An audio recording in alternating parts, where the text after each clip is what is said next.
Alors on poursuit notre Bonne cure journée. de bonne humeur en Inde, où, tenez-vous bien, un État vient de créer un ministère du bonheur. Ce n'est pas une blague, c'est très très sérieux. Un ministère et dont le seul objectif est de rendre les gens heureux. Bonjour Nicolas. Alors, plus facile à dire qu'à faire, comment ça fonctionne exactement avec ce ministère ? Oui, bonjour Laurent. Alors la mission de ce ministère du Bonheur tient en 7 mots. Mettre un sourire sur les visages, voilà. Alors dit comme ça, c'est plutôt joli, c'est plutôt ambitieux aussi. Mais attention, ce n'est pas un ministère national pour toute l'Inde. Non, c'est un ministère qui s'est installé dans l'État du Madhya Pradesh. Cela se trouve au centre du pays, 75 millions d'habitants tout de même. Et ce n'est pas un hasard s'il s'est installé là-bas, car le Madhya Pradesh connaît des chiffres dramatiques en matière d'extrême pauvreté, en matière de viol ou de mortalité infantile. Il fallait donc à tout prix tenter quelque chose. Et donc depuis 2 ans, ce ministère du Bonheur a lancé plus de 70 programmes sociaux. Cela va des cours de yoga, bien sûr, jusqu'à l'organisation de pèlerinages. Alors est-ce que ça marche ? Difficile, bien sûr, de mesurer le bonheur, mais vous allez pouvoir vous faire une idée avec ce reportage. Il est signé Leila Yaker et Tiffaine Honoré. À première vue, on dirait un bureau comme les autres. Pourtant, ces fonctionnaires ont un métier particulier. Ils sont employés au ministère du Bonheur. Mais avant de penser au bien-être des autres, il faut commencer par soi. Alors, tous les matins, Pendant les 3 prochaines minutes, vous allez respirer lentement. ils participent à ces sessions de méditation et d'introspection.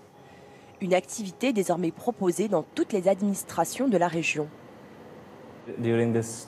Pendant ces moments de silence, on essaye de se connecter à notre âme pour qu'elle nous guide tout au long de la journée. Toutes les décisions que l'on prend ne sont ainsi pas guidées par notre tête, mais par notre moi intérieur. Car on croit que si on se laisse guider par l'âme, la vie autour de nous devient différente, plus belle, plus pure. Ça m'aide beaucoup. Ça me donne de l'énergie positive pour la journée. Je me sens plus détendue et après, je suis réellement plus efficace au travail. Pour assurer le bonheur de leurs concitoyens, des centaines d'initiatives comme celle-ci ont été lancées par le ministère depuis 2016. La solidarité et le partage sont également vus comme des valeurs importantes au bonheur. Alors, dans ce village de la banlieue de Bhopal, tout le monde connaît l'arbre de la joie. Le banyan est un arbre qui symbolise le don et la générosité, car il offre de l'ombre à chacun. Il peut vivre des centaines d'années. À l'ombre du banyan, des dons de vêtements, de nourriture et même de manuels scolaires. Dans notre société, il y a tellement de personnes qui sont prêtes à donner et autant qui sont dans le besoin, prêtes à recevoir. Ici, on tente de rétablir un équilibre entre les deux et ça permet de rendre chacun heureux. C'est pratique ici parce que je peux récupérer des livres. Ça m'a permis de réussir mes premières années au lycée. Cette initiative est présente dans près de 172 villages de la province. Pourtant, dans les rues de Bhopal, le tout jeune ministère a encore du mal à convaincre.